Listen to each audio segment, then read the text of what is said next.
नमस्ते। इस समय देश में जिस तरीके की सियासत हो रही है और देश सियासत के एक जिस नए रास्ते पर चल रहा है, वो रास्ता लोगों के हिसाब से, जो जनता है उसके हिसाब से, जो अ, जो इस देश के लोकतंत्र की मालिक कही जाती है, साथ ही साथ इस देश के लिहाज से देश की जो शुचिता है, जो इसका जो जिस तरीके से इस देश के सभ्यता और संस्कृति को जाना जाता है, इन सब के लिहाज से आज हम जब देखेंगे तो ये सियासत किस तरफ जा रही है, कहाँ खड़ी है और भविष्य में इसके और कौन से रूप देखे जा सकते हैं। साथ ही साथ अब जब जो कि हम लोग चुनाव के पायदान पर खड़े हैं, पहले राज्यों के चुनाव इसी साल हो जाने हैं, जिसकी घोषणा किसी भी समय पर कभी भी हो जाएगी। इसके अलावा अगले साल हम लोग लोकतंत्र के एक महापर्व की तरफ जिस महापर्व की तरफ बढ़ रहे हैं, जो 2024 में लोकसभा के चुनाव होंगे, जिसको लेकर के कई सारी बातें कही जा रही हैं, कई सारे कयास लगाए जा रहे हैं, कई सारी अलग-अलग सियासी तस्वीरें दिखाई जा रही हैं, पक्ष की तरफ से भी और विपक्ष की तरफ से भी। पक्ष यानी सत्ता पक्ष जो आज सत्ता में बैठे हैं, दल हैं उनकी तरफ से भी, और विपक्ष यानी जो साझा गठबंधन है विपक्ष के तमाम दलों का, उनके तरफ से। दोनों तरफ से एक अलग-अलग तस्वीर दिखाई जा रही है आने वाले भविष्य को लेकर के। तो अभी जो सियासत हो रही है, तमाम जो घटनाक्रम इस समय तेजी से हो रहे हैं, जिसमें सबसे बड़ा जो घटनाक्रम है वो ईडी की जो छापेमारी हो रही है तमाम नेताओं के यहाँ, और जिस कदर नेताओं को जेल भेजने की बात हो रही है, जेल भेजे जा रहे हैं नेता, और लगातार खबरें आ रही हैं कि अभी और सारे लोग इसके टारगेट में हैं। तो इन सब का क्या निष्कर्ष निकलेगा, क्या नतीजा रहेगा, क्या असर रहेगा आने वाले लोकसभा चुनाव पर? आज हम इस मुद्दे पर बात करेंगे। जैसा कि आप देख पा रहे हैं, आतमजीत सर हमारे साथ मौजूद हैं। इनसे हम लोग समझने की कोशिश करेंगे कि देश के इस सियासत का जो ये नया रूप है, वो हमारे और आपके लिए कितना महत्वपूर्ण है, क्या नई संभावनाएं खोलेगा, आपके लिए कितना फायदेमंद है, आपका कितना नुकसान कर रहा है, आने वाली पीढ़ी का कितना फायदा करेगा, कितना नुकसान करेगा, इन चीज़ों को समझने की कोशिश करेंगे, और साथ ही एक क्लैरिटी लाने की कोशिश करेंगे कि जब आप चुनाव में जाएं तो किन किन चीज़ों को याद रखें। आतमजीत सर, बहुत स्वागत है आपका। इस समय सर एक बहुत बड़ा मुद्दा है जो जिसको लेकर के लगातार चर्चा हो रही है, सवाल पूछे जा रहे हैं, जवाब भी आ रहा है उसको, कुछ कुछ कुछ चीज़ों को लेकर के। ये जवाब बहुत सारी वेरिएशन लिए हुए हैं। ये जो ईडी की कार्रवाई इस समय देखी जा रही है, जिस तरीके से तमाम विपक्षी दलों के बड़े नेता जेल भेजे जा रहे हैं, वहीं सत्तारूढ़ दल यानी भारतीय जनता पार्टी की सरकार जिन जिन प्रदेशों में है, वो पूरे वो प्रदेश जो है बिल्कुल मस्त हैं, उनके जो नेता हैं वो मस्त हैं, उनमें कहीं किसी तरह का भ्रष्टाचार नहीं है, कोई आरोप नहीं है, कोई मामला नहीं है। तो ये जो पूरा एक सीन क्रिएट हुआ है, पहले तो मैं समझना चाहूंगा कि इसका कैसा असर आप देख रहे हैं आज और आने वाले कल पे। आतम जी सर। जी, देखिए, भारतीय जनता पार्टी की सरकारें जो डबल इंजन की सरकारें रही, उत्तर प्रदेश मध्य प्रदेश में तो डबल इंजन की सरकार मध्य प्रदेश में 3.5 साल से है, उत्तर प्रदेश में पिछले 9.5 साल से है, जब से सरकार सेंटर में बनी है, उसके बाद उत्तर प्रदेश में बनी थी। मध्य प्रदेश और कर्नाटक में भी देखा आपने, जब जेडीएस और कांग्रेस के कोalition की सरकार को तोड़ के बीजेपी ने अपनी सरकार बनाई थी 2018 में, और उनपे इम्प्रोप्राइटरी के इल्जाम लगे। जहां भी हॉर्स ट्रेडिंग होती है, राजस्थान में कोशिश की गई पर वो हो नहीं पाया। सचिन पायलट को लेकर कोशिश बीजेपी ब्रास ने पूरी की कि उनके एमएलएस को बैठा के एक होटल में या एक रिजॉर्ट में, और रिजॉर्ट पॉलिटिक्स में हॉर्स ट्रेडिंग कर ली जाए, तो ये ऐसा हो नहीं पाया। पर कर्नाटक में आपने देखा, जब बीजेपी सरकार के जो चुनिंदा नुमाइंदे हैं, जब वो इंटरवीन करते हैं, पैसा खर्च करते हैं, तो उस पैसे की भरपाई कौन करता है? उस पैसे की भरपाई पब्लिक से होती है। कर्नाटक की सरकार पर सबसे बड़ा इल्जाम क्या था कि 40% सरकारा है। कोई भी प्राइवेट कॉन्ट्रैक्टर अगर सरकारी ठेका लेता है, सरकारी कॉन्ट्रैक्ट साइन करता है, तो अगर उसको अपना पैसा निकलवाना है, तो मान लीजिए 100 रुपए निकलवाना है, तो 40 रुपए घूस देगा, तभी वो 100 रुपए मिलेगा, मतलब नेट उसको 60 रुपए मिलेगा। अब कोई भी ऐसा बिजनेस नहीं है जिसमें 40% प्रॉफिट हो। अगर वो कहे कि मैं कॉस्ट टू कॉस्ट भी काम कर रहा हूँ, तब भी 20 से 25% प्रॉफिट मार्जिन पे से ज्यादा प्रॉफिट मार्जिन होता नहीं है, तो 20 से 25% तो वो घूस खिला सकता था कि मैं कॉस्ट टू कॉस्ट भी काम कर लूँ, आगे चलिए मुझे कहीं और काम मिल जाएगा। और अगर वो 40% देता है, फिर उसके घर में कुछ नहीं बचता है, उल्टा उसको काम में शॉर्टकट करके, काम में से पैसा निकाल के, सीमेंट की मिलावट करके, सड़क सड़क ना बनाकर या कच्ची सड़क बनाकर उसको पक्की दिखाना, तो इस तरीके के काम करके ही वो 40% कमीशन दे सकता है। तो ये वहां देखने को मिला। मध्य प्रदेश पे इंडिया ब्लॉक का ये इल्जाम रहा, कांग्रेस की सरकार, कांग्रेस के लोगों ने ये इल्जाम लगाया कि ये 50% सरकार है शिवराज चौहान की। आज शिवराज चौहान को सीएम फेस नहीं दिखाया जा रहा है। क्यों? क्योंकि अब वो एंटी इनकम्बेंसी है 8.5 साल की, तो उसको कैसे पूरा करेंगे आप? तो जिस तरीके से डबल इंजन की सरकार, और उत्तर प्रदेश में तो आपने ट्रिपल इंजन की सरकार देखी, जिसमें से स्थानीय निकाय चुनावों में भी बीजेपी की जीत हुई, और ज्यादातर सभासद और ज्यादातर चेयरमैन जो है वो बीजेपी के लोगों के पास है।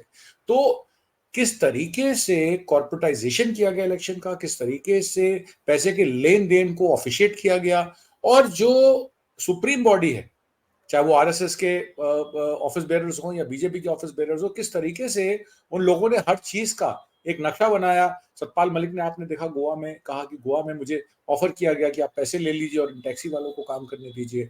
फिर आपने देखा किस तरीके से पुलवामा वाले केस में सतपाल मलिक बोले, और उन्होंने ये भी कहा कि मेरे पास आरएसएस के विचारक सुबह सुबह मेरे घर पहुंच गए, सुबह 7 बजे, और कहने लगे ये फाइलें साइन कर दो, इसमें अंबानी का फायदा है या इंश्योरेंस का काम उनको दे दो। तो और इस तरीके से जब बहुत सारी चीजें इनके खुद के लोगों से निकल के आने लगी, तो ऐसा लगा कि कहीं ना कहीं ऑपोजिशन जो कह रही है उसमें सच्चाई है, और उसका इफेक्ट डायरेक्ट हमारे पॉलिटिकल इलेक्टोरल पे इसलिए पड़ता है कि सरकार ने वादा किया 2 करोड़ नौकरियों का, आपने देखा कि वो 20,000 नौकरियां भी मुहैया नहीं करा। सर अर्जुन जी, सर मैं मुद्दों की तरफ बढ़े उससे पहले मैं एक चीज और क्लियर कर लेना चाहता हूँ। मतलब अभी आपने जो बात कही उसमें 2 वजहें, क्या यही 2 वजहें निकल करके आनी चाहिए जो जो अभी आपने बताया? एक, जो भारतीय जनता पार्टी का ये डराओ धमकाओ अभियान जो अभी चल रहा है, उसके पीछे की वजह मानी जाए कि खरीद फरोख्त तोड़-फोड़ वाली जो राजनीति वो कर रहे थे, वो सफल नहीं हो पाई, इसलिए इस डराओ धमकाओ अभियान का सहारा लेना पड़ा। और दूसरा, जो मुद्दे हैं, उन मुद्दों पर भारतीय जनता पार्टी घिरने लग गई, उस पे उनको अपना नुकसान दिखने लगा, इसलिए ये डराओ धमकाओ अभियान चलाना पड़ा। इस दो जो पहले दो आपने दो कहा उससे दो यही विषय समझा जी, जाए? इसमें दो विषय क्लियर करूंगा। एक तो होता है मैनिफेस्टो, जैसे 2019 2014 में मैनिफेस्टो बीजेपी की सरकार, और 2019 का मैनिफेस्टो था। 2019 के मैनिफेस्टो में उन्होंने कहा कि आय किसानों की 2022 तक दुगनी हो जाएगी, देश की इकोनॉमी जो है वो 5 ट्रिलियन इकोनॉमी हो जाएगी, हम विश्व में नंबर 3 हो जाएंगे जीडीपी में, 2 करोड़ नौकरियों का उन्होंने वादा किया। फिर उन्होंने बहुत सारी स्कीमें निकाली, उन्होंने कहा पीएम आवास योजना में हम 5 करोड़ लोगों को घर दे देंगे। अभी जो फिगर आ रही है वो करीब 1 करोड़ 90 लाख से 2 करोड़ 20 लाख, क्योंकि फिगर्स इसलिए नहीं है कि एनएसओ का डेटा नहीं है, और बाहर की जब एजेंसियां उस डेटा पे काम करना शुरू करती हैं तो कहते हैं ये एंटी नेशनल है। एक नरेशन फैलाया गया नेशनल एंटी नेशनल का, कि ये जो है ये देश के प्रति जो है वो आस्था रखते हैं, और जो उनसे सवाल पूछते हैं सरकार से वो देश के खिलाफ है, वो टुकड़े टुकड़े गए। आपने देखा प्रधानमंत्री मोदी ने अपनी इलेक्शन स्पीचेस में मध्य प्रदेश में, राजस्थान में किस तरीके से कांग्रेस को कहा कि ये तो टुकड़े टुकड़े गैंग है, ये अर्बन नक्सल है। आज अगर उनसे लिखित में मांगा जाए कि अर्बन नक्सल होता कौन है, और आपके पास क्या प्रूफ है कि कांग्रेस में जो लोग ऑफिस बेरर्स हैं वो अर्बन नक्सल हैं, टुकड़े टुकड़े गैंग है, तो उसको प्रूफ नहीं कर पाएंगे। तो जब अपनी विफलताओं को छुपाने के लिए देश की जीडीपी, आपने देखा किस तरीके से लॉकडाउन में -22% चली गई सितंबर 2021 में, आज भी जीडीपी के आंकड़ों पे प्रश्न चिन्ह खड़ा है। कई इंडिपेंडेंट ऑर्गेनाइजेशंस जो हैं उन्होंने डेटा कोलैट किया है कि जो जीडीपी बढ़ रही है, इससे एक तो नौकरियां नहीं बढ़ रही हैं, लोगों को नौकरियां नहीं मिल रही, और संगठित क्षेत्र में जो जीडीपी बढ़ाने की बात करते हैं कुछ ही सेक्टर्स में काम हो रहा है। फार्म सेक्टर जिस तरीके से लॉकडाउन में देश को बचा रहा था, उस फार्म सेक्टर का पिछले 3 सालों में प्रोडक्शन आउटपुट जो है वो कम हुआ है, और जिस तरीके से फ्री राशन लाभार्थियों को बांटे गए, उसके बाद आज की डेट में एफसीआई के पास पर्याप्त जो है वो स्टॉक नहीं है सीरियल्स का और चीजों का। इन्फ्लेशन को कंट्रोल करने के लिए सरकार पे इल्जाम लगाया आरबीआई के गवर्नर ने, उर्जित पटेल ने, कि हमसे जो हमारा रिजर्व है 3,86,000 करोड़ रुपए का, हमसे कहा गया कि वो हमें दे दीजिए, आप सांप की तरह कुंडली मार के बैठे हैं उस पैसे पे, हम उसे, और वो पैसा इसलिए रखा जाता है कि मान लीजिए कल को रुपए के अगेंस्ट डॉलर बढ़ रहा है, तो आरबीआई उस डिमांड को कूल डाउन करने के लिए बाजार से डॉलर खरीद लेती है, ताकि रुपया जो है वो एक स्तर से नीचे ना गिरे। पर अगर उस पैसे का इस्तेमाल देश के दूसरी स्कीमों के लिए आप कर देंगे, तो जाहिर सी बात है कल को 100 रुपए का डॉलर हो जाएगा, फिर आप क्या करेंगे? आपका आयात बढ़ता जा रहा है, आपके इंटरेस्ट कॉस्ट बढ़ती जा रही है, सर्विसिंग ऑफ इंटरेस्ट लोन्स बढ़ते जा रहे हैं। किसी भी अर्थव्यवस्था की टॉपिक को आप ले लें, चाहे वो देश की ग्रोथ का हो, एक्सपोर्ट का हो, या और चीजों का हो, तो देश की अर्थव्यवस्था के नाम पर वो लोगों को एंटी नेशनल बताना, टीवी चैनलों और न्यूज मीडिया चैनल जो उनको एक्सपोज करते हैं उनको अरेस्ट करना, उनको चाइनीज इन्वेस्टमेंट दिखाना, इस तरीके के। और बिहार ने क्या किया, बिहार की सरकार ने जब जाति जनगणना कराई और जाति जनगणना में उन्होंने कहा कि 63% जो है बैकवर्ड कास्ट में पिछड़े और अति पिछड़े हैं, तो इस सरकार के धुएं निकल गए। उनको लगा कि इस तरीके की खबर और स्टेटों में फैल गई तो हम तो कहीं भी इलेक्शन जीतने के लायक नहीं रहेंगे। तो क्या करेंगे, हम अपना पुराना दाव चलेंगे। जैसे पुलवामा उन्होंने चला और सतपाल मलिक ने साफ साफ कह दिया कि पुलवामा जो है स्टेज था, उसी तरीके से ये अब टीवी चैनलों के मालिकों को, मीडिया चैनलों के मालिकों को अरेस्ट करेंगे, ये बता के कि एंटी नेशनल है, इनके साथ चाइना से जुड़े हैं, इनके साथ यूएस के आईपीए से जुड़े हैं या रशिया से जुड़े हैं। जी आदमजीत सर, जब मुद्दों की बात उठ रही है तो एक तरफ ठीक है, वो ये सारी सियासत एक जगह है, इस सबको किनारे किया जाए। हम लौट करके आ जाते हैं आम आदमी पर, आम आदमी की मुद्दे पर, हमारे और आपके मुद्दे पर। चूंकि एक ट्रेंड सेट हो गया है पिछले कुछ समय से कि जो भी चुनाव हुए हैं उन चुनावों में आम आदमी जो है वो हमेशा खोया रहा है, जनता जो है वो खोई रही है, उसके अपने किसी मुद्दे पर किसी भी सियासी दल ने बात नहीं किया। एक ट्रेंड अभी देखा जा रहा था, कांग्रेस ने जब हिमाचल प्रदेश का चुनाव जीता, कर्नाटक का चुनाव जीता, तो इसमें उसने स्थानीय मुद्दों को उठाया था और इसी वजह से जीत मिली। ये आप या आप जैसे जितने भी बहुत बारीक जानकारी रखने वाले लोग हैं उन सबने स्वीकार किया था इस चीज को कि कहीं ना कहीं मुद्दे की बदौलत कांग्रेस को जीत मिली। कांग्रेस इसी मुद्दे को लेकर के आगे बढ़ रही थी। भारतीय जनता पार्टी भी कुछ विजन दिखाती है, जैसे प्रधानमंत्री लाल किले की प्राचीर से जब बोलते हैं तो कहते हैं कि 2047 में हम देश को यहाँ खड़ा कर देंगे, 1000 साल बाद देश हमारा यहाँ पर खड़ा होगा। तो वो भी एक विजन प्रस्तुत करते हैं। सर, मैं समझना ये चाहता हूँ जनता के दृष्टिकोण से, हमारे और आपके दृष्टिकोण से, कि ये जो भाजपा के मुद्दे हैं और जो कांग्रेस के मुद्दे हैं, ये दोनों मुद्दे, दोनों सियासी दलों के मुद्दे लोगों के लिहाज से कितने महत्वपूर्ण है, किसके किस मुद्दे पर जनता को ध्यान देना चाहिए और क्यों ध्यान देना चाहिए, इससे क्या फायदा? क्योंकि अगर ये क्लियर हो जाएगा तो 2-3 क्वेश्चन और है मेरे इसके साथ जुड़े हुए। 90-91 के दशक में आपने देखा किस तरीके से धर्म विशेष को लेकर, धर्म विशेषता को लेकर, राम मंदिर के मुद्दे को लेकर, अयोध्या के मुद्दे को लेकर तमाम जगह पॉलिटिक्स हुई और ये कह दिया गया हिंदू खतरे में है और ये वो। और आपने देखा लाल कृष्ण आडवाणी, गोविंदाचार्य, उमा भारती, इन्होंने मिलकर वहां से अपना रथ यात्रा निकाली और पूरे देश में वो राम मंदिर के नाम पे उन्होंने कंसेंसस बनाया। पैसा भी इकट्ठा हुआ। वीएचपी का अशोक सिंघल उस टाइम पे इंचार्ज थे और उनका खुद का इल्जाम है कि वीएचपी के पास इतना पैसा 600-650 करोड़ रुपया वो कहां चला गया, वो पैसा कौन ले गया। और उसके बाद जब प्रधानमंत्री मोदी 2014 में प्रधानमंत्री बनते हैं तो उसके बाद वो कहते हैं कि राम मंदिर का निर्माण होगा और हिंदू खतरे में है और ये नमाज बंद करो, कब्रिस्तान बंद करो, और इनको इनके कपड़ों से पहचानो। और जिस तरीके की मॉब लिंचिंग हुई, काउ लिंचिंग हुई, आपने देखा कि आपने काउ एक्शन टास्क फोर्स बनाई। आज मोनू मानेसर को अरेस्ट करके राजस्थान की गवर्नमेंट और राजस्थान की पुलिस उनकी इंक्वायरी कर रही है। इससे पहले तो मोनू मानेसर जो थे वो वीएचपी के और बजरंग दल के और आरएसएस के जो थे वो हीरो माने जाते थे उस एरिया के, मेवात एरिया के। तो ये जो राक्षस खड़े किए गए इस तरीके से, उनको दिखाया गया कि देखिए ये लोग जो हैं ये हिंदू धर्म को बचाएंगे, हिंदू आस्था में विश्वास करिए। और ये अब लोग ये पूछते हैं कि चलिए धर्म की राजनीति हो गई, एक मेजॉरिटेरियन सरकार बन गई, आपने सब वो कर लिया जो आप करना चाहते थे, आपने मुसलमानों को मार्जिनलाइज भी कर दिया। और जो माइनॉरिटी अपीजमेंट का इल्जाम यूपीए की सरकार पर या कांग्रेस के पहली सरकारों पे रहा, वो माइनॉरिटी अपीजमेंट भी हमने समझ ली कि चलिए ठीक है, आपने उनका इतना माइनॉरिटी अपीजमेंट किया कि उनकी सरकार अब गिर गई। अब वो माइनॉरिटी अपीजमेंट के नाम पर भी सोचते हैं 10 बार के माइनॉरिटी अपीजमेंट करें। जम्मू कश्मीर का मामला था, आपने धारा 370 हटा दी, आज तक आप निकाय इलेक्शन भी नहीं करा पाए, वहां के लोकल बॉडीज के इलेक्शन भी नहीं करा पाए, और आप कहते हैं सब शांति है क्योंकि आपने वहां मीडिया बैन कर दिया। जब मीडिया ही नहीं होगा, सवाल ही नहीं पूछे जाएंगे, तो कौन पता लगाएगा कि वहां ठीक हो रहा है कि गलत। तो इस तरीके से जो गैग ऑर्डर्स या अघोषित इमरजेंसी की बात प्रेस या media, free press, free media ये कहती है कि अघोषित इमरजेंसी है, इसमें हम लोगों को काम नहीं करने देंगे, हमको नजरबंद कर देंगे, हम पे स्पाई करेंगे, हमारे फोन्स पे मॉलवेयर और स्पाईवेयर लगा के वो ये देखते रहेंगे कि हम किससे बात कर रहे हैं, क्या बात कर रहे हैं। तो जब ये सब 2019 तक बात आई तो 2019 में मामला बदला। 2019 के इलेक्शन के पहले क्या हुआ, पुलवामा हुआ। आपने देखा कि हमारे जो फौजी भाई थे वो उनकी लाशों पर ये इलेक्शन जीता गया, और हर जगह ये पोस्टर्स और बैनर्स लगाए गए स्टेट लेवल पे। आप कहते हैं 1 नेशन 1 इलेक्शन होना चाहिए, पर नेशनल लीडर्स स्टेट में जाके इस तरीके के पोस्टर लगाते हैं कि मोदी जी की सेना। मोदी जी की सेना, इंडियन आर्मी मोदी जी की सेना नहीं है, वो इंडियन कॉन्स्टिट्यूशन के प्रति सजग है, वो मोदी जी की सेना नहीं, गलत नाम दिया गया। उसके बाद 2019 का इलेक्शन पुलवामा के नाम पे जीता गया।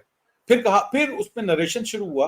अब हम देश को, जैसे आपने कहा 2047 में तक जो है देश की इतनी आर्थिक व्यवस्था होगी, इतना जीडीपी होगा, हम गरीबी रेखा से इतने लोगों को हटा देंगे और ये कर देंगे वो कर देंगे। तो जो उन्होंने विश्वास, आशाएं लोगों की बांधी, आस्थाएं बांधी, अब 2024 तक आते आते वो आस्थाएं ठंडी हो गई। क्योंकि आपने देखा किस तरीके से असंगठित क्षेत्रों में नुकसान हुआ। लोग फैक्ट्री नहीं लगा सकते, जिनकी फैक्ट्री लगी है वो 80% कैपेसिटी पे भी काम नहीं कर रही है। पढ़े लिखे नौजवानों के पास रोजगार नहीं है, वो रिक्शा चला रहे हैं, ई रिक्शा चला रहे हैं। आपके लखनऊ में देख लीजिए, दिल्ली में देख लीजिए, पीएचडी और एमफिल करा लड़का जो है वो ई रिक्शा चलाता है, क्योंकि उसको लालन पोषण करना है अपने परिवार का, अपने बूढ़े माँ बाप की दवा खरीदनी है। और फिर एक जब इंडिया अगेंस्ट करप्शन में एक उदय होता है नई पार्टी का, आम आदमी पार्टी का, और वो दिल्ली के इलेक्शन में जीतती है, एक लोगों की आस्था बनती है। आप ही के यहाँ, आपकी ऑर्गेनाइजेशन में कितने लोगों को कहा लगा कि अच्छा है, एक आम आदमी पार्टी का सपना संजोएगा कि आम आदमी की भी सुनवाई होगी, आम आदमी भी राज करेगा। तो ये एक जो लोकतंत्र की परिभाषा में एक बड़ा अच्छी बात है कि एम्पावरमेंट एक आम आदमी की भी होनी चाहिए। उसका बीड़ा अरविंद केजरीवाल ने उठाया। पर आते आते पिछले 8 साल, 8.5 साल में आपने देखा अरविंद केजरीवाल साहब एक वैगन आर पे चलते थे, रेनॉल्ड का पेन रखते थे, डबल एक्सएल की शर्ट पहनते थे और अपने आप को आम आदमी पार्टी बताते थे। कहते मैं 2 कमरे के मकान में रहता। फिर उनपे इम्प्रोप्राइटरी का मामला आया कि 70 से 80 करोड़ रुपए उनकी कोठी में खर्च हो गया। फिर मामला आया एक्साइज पॉलिसी में, उनके खुद के डिप्टी सीएम लिप्त हैं। अगर वो इतने पाक साफ थे तो पिछले फरवरी 26 से अभी तक जेल में क्यों है? अभी तक उनकी बेल क्यों नहीं हुई? सत्येंद्र जैन पे फॉरेन एक्सचेंज रेगुलेशन एक्ट के खिलाफ, फेरा के एक्ट के खिलाफ क्यों लगे हुए हैं? कुछ तो प्रूफ होगा, कोर्ट भी तो देखती है। अगर वो पाक थे, साफ थे, तो हाईकोर्ट और सुप्रीम कोर्ट से उनकी बेल क्यों नहीं होगी? और आज संजय सिंह को जब अरेस्ट किया गया, मैं कहता हूं संजय सिंह अच्छे आदमी है, संजय सिंह गरीबों के बारे में सोचते हैं, संजय सिंह एक मेंबर पार्लियामेंट है, किसान आंदोलन में भी भगवंत मान के साथ मिलकर उन्होंने किसान आंदोलन में किसानों का फेवर किया। बट आज हमारी मीटिंग में यही तय हो रहा था कि ये जो अपने आप को किसान हिमायती दिखाते हैं या अपने आप को किसान हितैषी दिखाते हैं, जब आप इनके दफ्तर जाइए और इनसे कहिए कि आप किसानों को भी उनका हक दीजिए, उनको हिस्सेदारी दीजिए। जैसे आप आम आदमी थे, आज आप सत्तारूढ़ हैं, तो आपका फर्ज ये बनता है कि जो आपके नीचे आदमी बैठा है, जिसको प्रॉब्लम हो रही है सरकार से, आप उसको ऊपर लेके आइए ताकि वो अपनी बात कर सके लेजिस्लेटिव असेंबली में, वो अपनी बात कर सके पार्लियामेंट में। वहां पे ये लोग खरीद फरोख्त शुरू कर देते हैं। एक आदमी एक पावर पॉइंट पे जाके वो इतना इम्यून हो जाता है कि उससे आपको मीटिंग लेनी पड़ती है, उसके पीएस से जाके मिलना पड़ता है, और फिर वो आपकी बात सुनकर अनसुनी कर देता है। वो कहता है कि ठीक है, हम सोचेंगे, बताएंगे, करेंगे। तो ये जो हाई कमांड कल्चर है और एक पोजीशन ऑफ इंपॉर्टेंस और एमिनेंस इन पॉलिटिशियंस को मिल जाती है, या इनको एक इम्यूनिटी मिल जाती है कि आपको तो ना पुलिस हाथ लगाएगी, ना कोर्ट हाथ लगाएगी, ना कोई हाई कोर्ट का जज, ना कोई लोअर कोर्ट का जज, ना कोई सुप्रीम कोर्ट का जज, हम सबको देख लेंगे, आप बस वही करिए जो आपको कहा जा रहा है। तो ये जो हाई हैंडेड अप्रोच है हमारे पार्लियामेंट्री सिस्टम की, इस पे लोगों का चिंतन ज्यादा है। लोग ये चाहते हैं कि पार्लियामेंट का काम है लोगों के हितों में काम करना, ना कि अपने हितों में काम करना। और पिछले कई सालों से, करीब 20, 22, 25 सालों से अब जनता ये देख रही है कि जो पॉलिटिक्स ज्वाइन करता है वो सिर्फ अपना भला सोचता है, अपने बच्चों का भला सोचता है, और सिर्फ सत्ता के दम पर पैसा इकट्ठा करता है, और फिर पैसे के दम पर फिर सत्ता आता है। तो इसका ये जो विशिष्ट सर्कल है, ये कैसे टूटेगा, इस पे चिंतन करना जरूरी है। जी, एक सर बहुत संक्षेप में एक चीज मैं और समझना चाहता हूँ। जब मुद्दे की बात हो रही है, ठीक है, आज सत्ता में बैठे हुए लोग जो हैं, या प्रधानमंत्री खुद भी ये बात कहते हैं कि हम अर्थव्यवस्था को टॉप 3 में ले जाएंगे, ठीक है, लेकिन रोजगार की बात नहीं होगी। हम देश में इस चीज को बढ़ावा देंगे। देश आज जो है दुनिया में विश्वगुरु बन रहा है, वो ठीक है, हम यहाँ महंगाई पर बात नहीं करेंगे, हम यहाँ पर जो स्वास्थ्य की व्यवस्था है उसकी बात नहीं करेंगे, रोजगार की बात नहीं करेंगे। तो क्या ये जो मुद्दे हैं वो इन वैश्विक मुद्दों के सापेक्ष जो है, जब मुद्दे ये अहम हैं जिनको छोड़ा जा रहा है, या जिन मुद्दों को दिखाया जा रहा है वो ज्यादा अहम है जीवन के हिसाब से? और वोटर्स के लिहाज से अगर देखा जाए तो किन मुद्दों पर वोटर्स को फोकस करना चाहिए जब वोट डालने वो जाते हैं? तो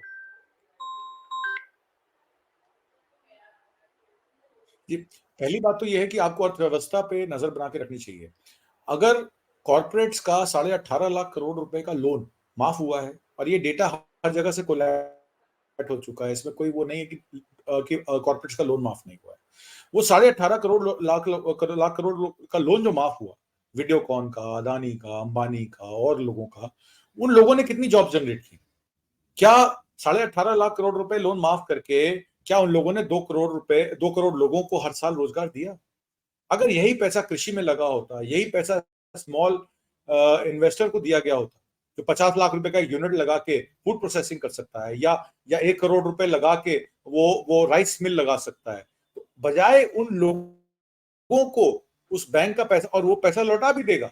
जो स्मॉल इन्वेस्टर होता है, जो छोटा कारोबारी होता है, वो सबसे पहले धन लौटाता है, क्योंकि उसको पता है कि मेरे को अपनी क्रेडिबिलिटी रखनी है मार्केट, मैं फेल नहीं कर सकता। आप उन बड़े कॉर्पोरेट्स को पैसा देते हैं जिनपे वही इम्यूनिटी है जो पॉलिटिशियंस पे है। तो जब आप कारोबार उन्हीं लोगों के साथ करते हैं, उन 5 टॉप कॉर्पोरेट्स के साथ करते हैं जो बैंकों का पैसा गबन कर लेते हैं, जो सरकार से ऊपर हैं, जो इन्फोर्समेंट एजेंसी से ऊपर हैं, जिनका कोई कुछ नहीं उखाड़ सकता, तो फिर पब्लिक तो कहीं की भी नहीं रहेगी ना। पब्लिक का तो वोट का जो अधिकार है वो भी ईवीएम के द्वारा जो है मैनेज कर लिया जाएगा। आपने देखा मध्य प्रदेश में 11 लाख वोटों की लिस्ट दी इलेक्शन कमीशन को, कांग्रेस की पार्टी ने, ये कह के कि ये फेक वोटर्स हैं, और उन 11 लाख वोटर्स को डिलिस्ट किया गया। मतलब इलेक्शन कमीशन को कांग्रेस की जरूरत है ये बताने के लिए कि ये फेक वोटर्स हैं। राजस्थान में भी यही हुआ, छत्तीसगढ़ में भी हुआ, तेलंगाना में भी डिस्ट्रिक्ट वाइज चल रही है। एक डिस्ट्रिक्ट में 3687 वोटर फेक पाए गए। ये तो मैं एक छोटी सी आपको स्टोरी बता रहा हूं।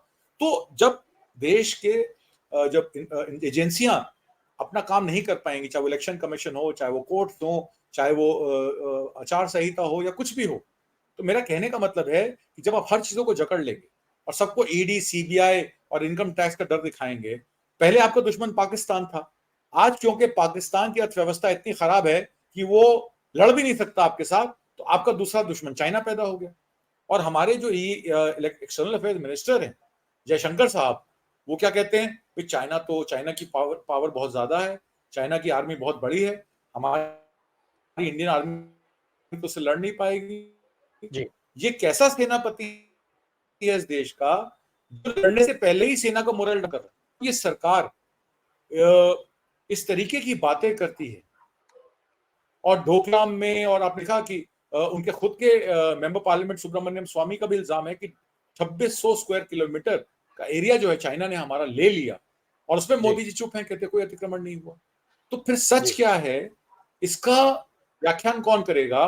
पब्लिक को यह बात समझनी चाहिए कि धर्म की राजनीति, जात की राजनीति और वर्ग विशेष की राजनीति से उठकर देश और समाज की सुरक्षा कैसे की जाए, अगर इस मुद्दे पे चर्चा होगी तो शायद देश का वोटर भी जागेगा। और देश के वोटर को भी ये देखना चाहिए अपने आसपास जिस बूथ में वोट डालने जाता है, क्या वहां पे कोई धांधलेबाजी तो नहीं हो रही, क्या वहां पुलिस के कर्मी किसी एक पार्टी या एक व्यक्ति विशेष के लिए वोट तो नहीं डलवा रहे। जी, बस एक लाइन में एक जवाब और तो ये लूँ सब सर चीजें आपसे हैं। कि ये जो पूरा सियासी मामला चल रहा है, जिसको लेकर के विपक्ष अलग आरोप लगा रहा है और पक्ष अलग बात कह रहा है, सत्ता अलग बात कह रही है। सर, क्या विपक्ष का ये जो आरोप है उसमें कितना दम आप देख रहे हैं? वो जो बार-बार ये कह रहे हैं कि ये पूरी कार्रवाई केवल और केवल चुनावी दृष्टिकोण से हो रही है, और साथ ही साथ जो सोशल मीडिया पर चर्चा चल रही है, सोशल मीडिया पर जो लोग आरोप लगा रहे हैं कि ये सारा का सारा खेल केवल और केवल अडानी और जो तमाम इश्यूज हैं इनसे लोगों का ध्यान हटाने के लिए, इन मुद्दों को चर्चा से बाहर करने के लिए किया गया। बहुत संक्षेप में सर प्लीज। मैं आपको एक छोटा सा एग्जांपल दूंगा। किसान आंदोलन हुआ, किसान आंदोलन में एक पास लॉ लोकसभा और राज्यसभा में, देश की हिस्ट्री में पहली बार ऐसा हुआ कि वो दोनों बिलों को वापस लेना पड़ा, तीनों बिलों को वापस लेना पड़ा, लोकसभा और राज्यसभा से रिपील करना पड़ा, कि आज की हिंदुस्तान की हिस्ट्री में कभी नहीं हुआ। क्यों हुआ? क्योंकि किसानों ने सही पकड़ा और कहा कि अदानी और अंबानी की सरकार है, अदानी के इशारे पे चल रही है, उसके एफसीआई के साइलोज में जो अनाज पड़ा है वो कैसे एक्सपोर्ट करेगा, अपने दाम पे बेचेगा, उसको उन्होंने एक्सपोज किया। तो अदानी को डराया, अदानी डरा तो मोदी जी ने तीनों कृषि कानून वापस ले लिए। मेरा कहने का मतलब है, अगर आप चोट वहां करेंगे जहां वो रिक्वायर्ड है, तो ये सरकार अपने आप रुक जाएगी। और मामलों में वो सरकार जो है दूसरों को अर्बन नक्सल कह देती है, देशद्रोही कह देती है। जब अपने पे सवाल आता है तो अपनी आस्था वो जिस तरीके से व्यक्त करते हैं, वो कहते हैं हमसे बड़ा तो देशभक्त कोई हो ही नहीं सकता। पर आजादी की लड़ाई में इनमें से कोई भी सामने नहीं खड़ा था। और उनके भागवत खुद कहते हैं कि हमारा तो संगठन ही देश की आजादी के बाद बना, उससे पहले तो हम थे ही नहीं, तो हम कैसे लड़ते देश के लिए। तो बात यह है कि सच क्या है ये हमारी हिस्ट्री बुक्स में भी लिखा है, और फ्यूचर क्या है वो हमारा प्रेजेंट हमें बता रहा है। हमें तो सिर्फ इसको डेटा को डिसाइफर करना है। ऑपोजिशन पार्टीज क्या कह रही हैं इस पे आप मत जाइए, आप अपने आसपास देखिए, आप अपने लोगों को देखिए, आप देखिए कि क्या पिछले 9.5 सालों में आपके परिवार में, आपके आपके आसपास में, आपके आपके पड़ोस में लोग खुश हैं या ना खुश। बस अगर लोग खुश हैं तो आप इसी सरकार को वोट दीजिए, और अगर लोग नाखुश हैं तो आप तय कीजिए कि अगला लीडर आपका कौन होगा। ये मैं कहना चाहता हूँ। जी, ये बहुत महत्वपूर्ण है कि आप पहले अपना अपना आस पड़ोस और अपना समाज देख लीजिए, सारी चीज़ें वहीं से निकल करके सामने आ जाएंगी। देश और दुनिया की दुनिया भर की जो चीज़ें हैं जिनको एनालाइज करने की ज़रूरत पड़ती है, उन सब की ज़रूरत किसी को नहीं पड़ेगी। और आप अपनी जो सबसे बड़ी ताकत है लोकतंत्र के अंदर, आपका वोट, उसका सही इस्तेमाल अगर करेंगे तो निश्चित तौर पर आपका जो एटमॉस्फेयर है, जो आपका आज है और जो आपका आने वाला कल है, वो सब आपके हिसाब से सुरक्षित होता चला जाएगा। और ये इन सब की सबसे बड़ी जिम्मेदारी भी हम पर ही है, और इसको तय करना भी हमारे ही हाथ में है। तो आत्मजीत सर, ये बहुत महत्वपूर्ण है कि लोग इन सारी स्थितियों को समझें, और मुझे लगता है कि आपकी आज की कही हुई बात वोटर्स के बहुत काम आएगी जब वो वोट डालने के लिए जाएंगे। बहुत बहुत धन्यवाद सर आपका समय देने के लिए। लोगों के लिए ये चीज़ें महत्वपूर्ण हैं, और चूंकि आप इसको लोगों को आसान भाषा में समझा देते हैं तो ये उनके लिए भी आसान हो जाता है। Thank you so much sir, thank you so much.